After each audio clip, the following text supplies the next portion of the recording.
부동산 재벌이 두 번이나 대통령을 하는 희귀한 사태가 벌어졌어요. 우리나라 언론들은 많은 반성을 해야 될 것 같아요. 미국 언론도 공정하지 못하다는 거예요. 미국 언론이 그걸 모를 리가 있겠어요? 해리스가 불리하고 트럼프가 유리하고 이런 거 모를 리가 없잖아요. 통계도 잘못하면 조작될 수가 있겠구나. 여론조사도 조작할 수가 있겠다. 그러니까 언론이 공정하지 못하다는 거죠. 트럼프의 당선이 우리나라하고 어떤 관계를 가지고 있느냐 하는 게 이게 우리한테 굉장히 중요한 이슈겠죠.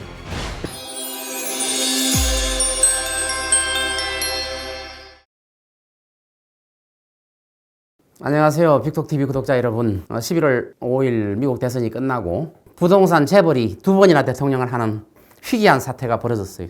트럼프가 당선이 확정되었습니다. 원래 그 트럼프하고 해리스하고 박빙이라고 언론에서 많이 떠들었고, 그래서 결과도 길게는 뭐 일주일, 2주 이상 결과가 늦어질 거다 했는데 트럼프가 압도적으로 당선됐죠. 투표 당일까지도 해리스가 우세하다 이런 기사도 있었고, 또 초박빙이다 이런 언론 보도를 여러분 보셨을 겁니다. 그러나 개표가 시작되자마자 하루 만에 트럼프의 압도적인 승리로 결말이 났습니다. 그리고 해리스 캠프는 처음부터 패색이 짙은 걸 알고 있었습니다. 그래서 해리스 캠프에서 일하고 있는 분을 제가 알고 있는데, 그분 이야기가 해리스 캠프에서는 해리스가 당선되면 기적이다 이런 게 해리스 캠프의 분위기였다고 그래요. 그래서 뒤집을 가능성이 조금이라도 신랄 같은 희망이라도 있다 이런 분위기였다고 그래요. 그러면은 트럼프가 압도적으로 앞선 거죠. 그런데 언론은 해리스가 유리한 것처럼 지속적으로 방송을 하고, 우리나라 언론도 마찬가지로 그러한 보도를 받아 써서 의도적인지 모르겠지만 해리스가 우세하다는 그런 보도를 한 것을 봤습니다. 우리나라 언론들은 많은 반성을 해야 될 것 같아요. 물론 해리스가 됐을 때 우리나라 유리한 점도 있겠죠. 뭐 방위비 문제, 또 그 북한과의 관계 이런 문제에서 우방을 지키려는 그런 미국 민주당의 그런 성향들 이런 것들이 우리나라한테 유리한 점도 있겠지만 너무 일방적으로 그러니까 언론이 공정하지 못하다는 거죠. 공정하게 미국 언론도 공정하지 못하다는 거예요. 미국 언론이 그걸 모를 리가 있겠어요? 해리스가 불리하고 트럼프가 유리하고 이런 거 모를 리가 없잖아요. 그런데도 불구하고 해리스한테 한 표라도 더 가게 하기 위해서 언론에서 지속적으로 해리스가 우세하고 또 막판에는 초박빙이다 이런 표현까지 미국 언론들이 썼어요. 초박빙이니까 투표를 많이 하러 나와라 이런 뜻이거든요. 박빙이라고 표현한 이유는 트럼프가 우세하다는 걸 알기 때문에 박빙이라고 표현해야 누가 당선돼도 책임을 면할 수 있기 때문에 그런 표현을 사용했던 것 같아요. 그런데 우리나라는 알고 썼는지 모르고 썼는지, 알고 써도 안 좋은 거고 모르고 쓴 거는 더 우리 언론의 책임이 더 크다는 거예요. 저도 영상에서 한 달 전부터 트럼프가 우세하다는 이야기를 계속 해왔었는데, 그렇다고 해서 제가 트럼프 편도 아니고 또 해리스 편도 아닙니다.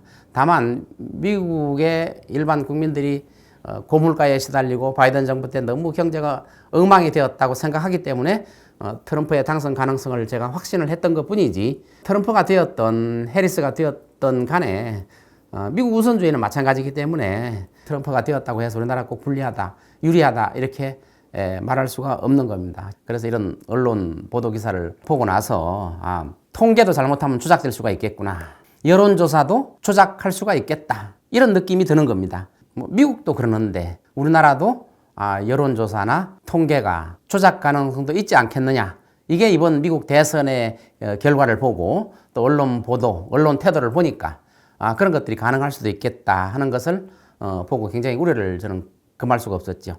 이번에 그 트럼프가 이긴 중요한 원인은, 처음부터 트럼프가 앞서간 이유는 미국 국민들이 그 사람이 어떤 뭐 범죄가 있다든가 뭐 이런 것보다도 먹는 게 우선이라는 거예요. 먹는 게. 해리스는 선거 공약 내내 뭐 인권 보호, 또 성소수자를 보호하자 이런 쪽으로 굉장히 바탕을 두고, 또 외국의 우리 우방들을 철저하게 보호하자 이런 쪽에 초점을 두고 이야기를 했고, 트럼프는 오로지 한 가지예요.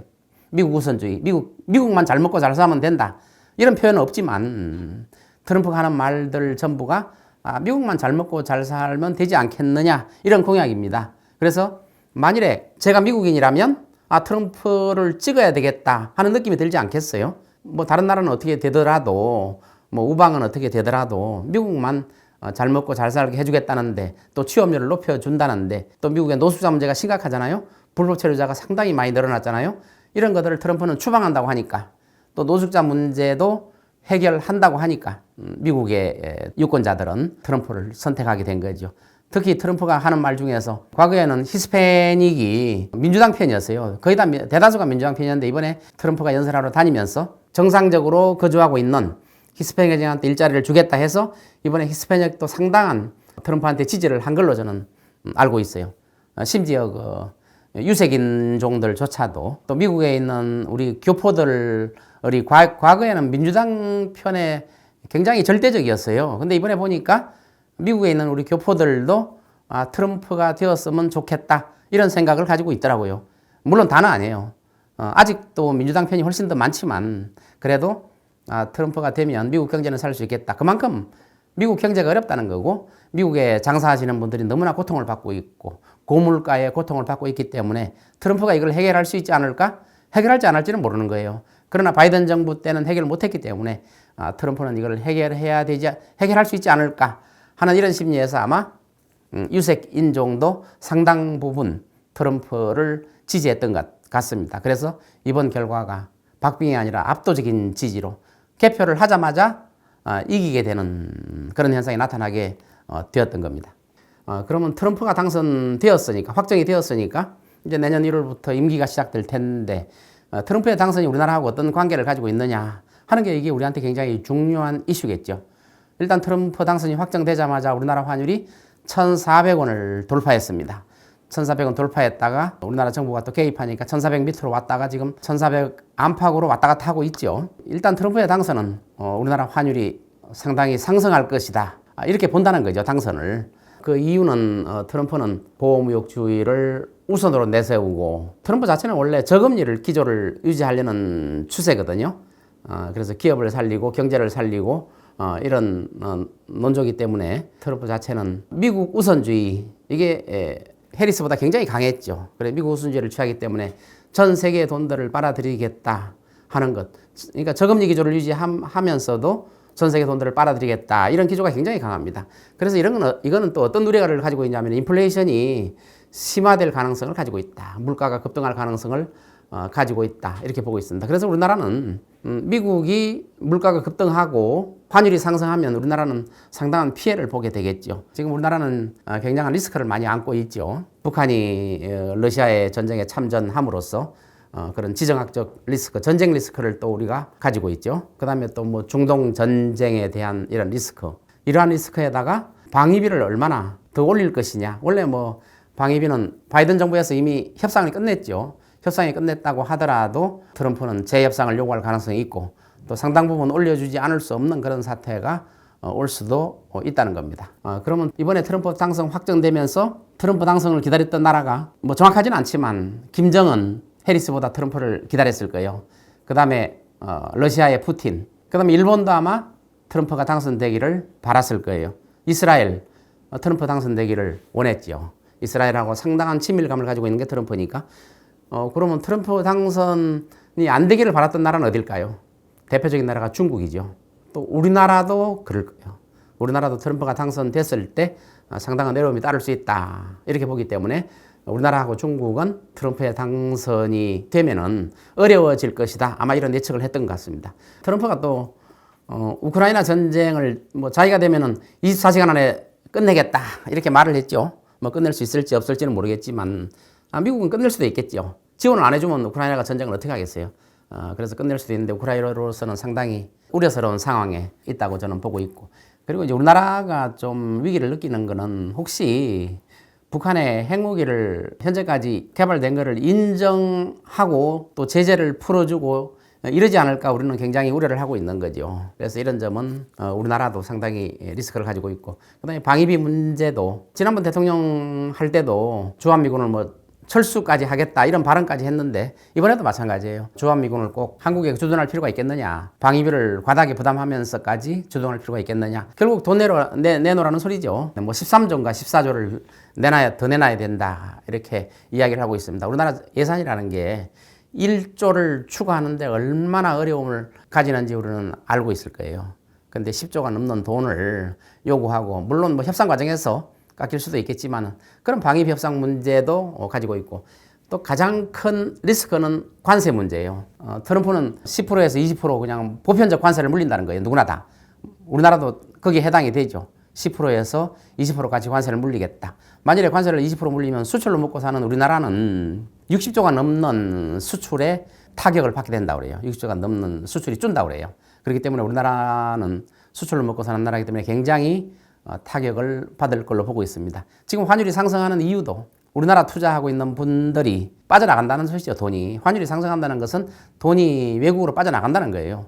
그러면 우리나라 시장도 굉장히 안 좋아지겠죠. 뭐 주식시장, 부동산 시장 다 안 좋아지겠죠. 이런 어려움 속에서도 희한한 게 굉장히 신기한 게 하나 있죠. 부동산 값이 폭등. 아주 신기한 현상이 나타나고 있어요. 물론 뭐 전국적으로 폭등하는 게 아니라 서울의 일부 유력한 지역만 상승하는 거지만 연일 우리 언론에서 부동산 값이 폭등한다, 상승한다 막 이런 기사를 내보내고 부동산 투기만이 살 길이다. 이런 느낌을 가지게 언론들이 신고가 형성이다 이렇게 보도를 하고 있어요. 지금 국제 정세가 어떻게 돌아가는지도 모르고 우리나라만 경기 침체가 올 수 있는 그런 상황이 올 수도 있는데도 불구하고 미국도 경기 침체 가능성이 굉장히 높아요. 그러나 미국은 트럼프가 어떻게든지 막으려고 노력할 거예요.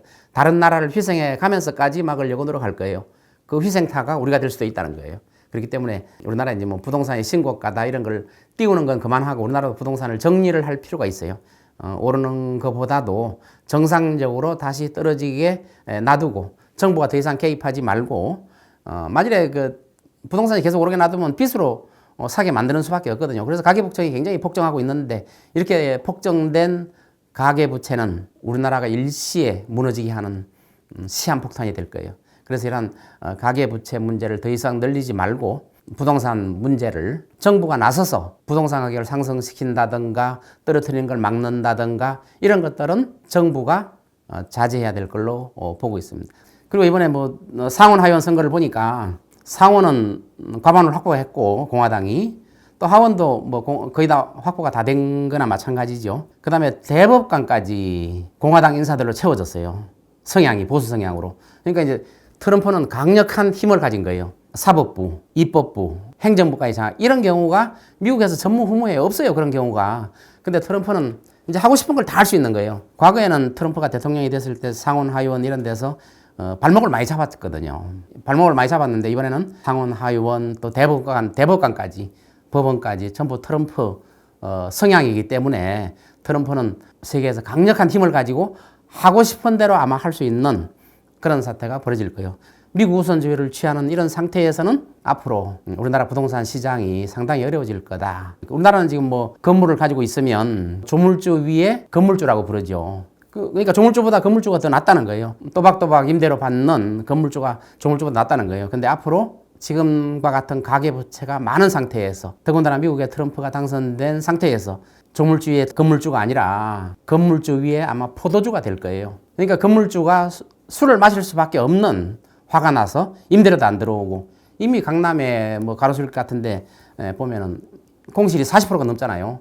강남, 청담동 40%, 20%가 넘어요. 세종시 지금 뭐 한 30% 넘잖아요. 공실이. 이런 거를 언론에서 보도를 안 해요. 그래서 앞으로 이런 문제들에 대해서 오늘은 대략적으로 설명을 드렸고 앞으로 우리나라 부동산 시장 또 미국의 경제 상황과 미국의 부동산 시장을 연계해서 세부적으로 자세하게 다시 한 설명할 기회를 가질 수 있을 겁니다. 오늘은 간략하게 미국 대선과 관련해서 설명을 드렸습니다. 빅톡TV 구독자 여러분 감사합니다.